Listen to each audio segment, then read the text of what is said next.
এই যে আজকে যখন চাঁদ উঠে যাবে, আজকে যদি চাঁদ উঠে, তো চাঁদ ওঠার পর থেকে এই কোরবানি দেওয়ার আগ পর্যন্ত, কোরবানি আপনি দেন আর না দেন, নখ, দাড়ি, মুছ ইত্যাদি, চুল টুল, শরীরের লোম, এগুলো কাটা থেকে বিরত থাকবেন।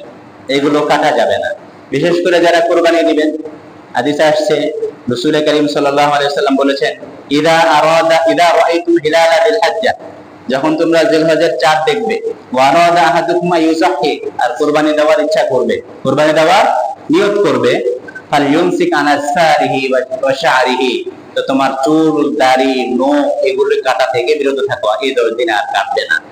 কারো যদি এগুলো কাটার প্রয়োজন থাকে, এই সন্ধ্যা অর্থাৎ সন্ধ্যা মাগরিবের ওয়াক্ত আসার আগে, সূর্য ডোবার আগেই এগুলো পরিষ্কার করে ফেলবেন, কেটে ফেলবেন, এই 10 দিনে কাটা থেকে বিরত থাকেন। এটা হলো যারা কোরবানি দেওয়ার ইচ্ছা আছে।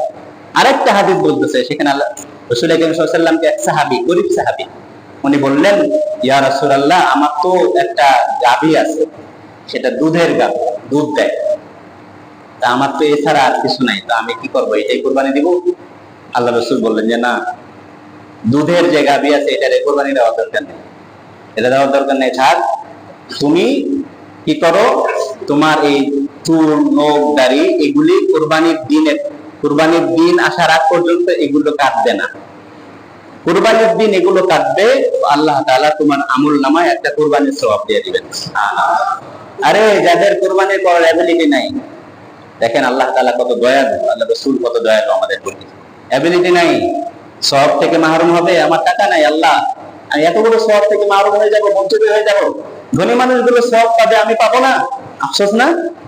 আল্লাহ রাসূল বললেন যে আফসোস করার দরকার নাই, তোমার টাকা নাই, এবিলিটি নাই, অসুবিধা নাই, এগুলো কাটা থেকে বিরত থাকো, এই 10 দিন আমল করো, ঠিকঠাক মতো আমল করো, জিকির করো, বেশি জিকির আজকার করো, গুনার মধ্যে জড়ায় না, গুনার মধ্যে যেও না, আমল করো, এই চুল, নখ, দাড়ি এগুলো কাটবে না, কোরবানির দিনে কাটবে, একটা কোরবানির সওয়াব দিয়ে দিবেন। সুবহানাল্লাহ। কোরবানির সওয়াব কি?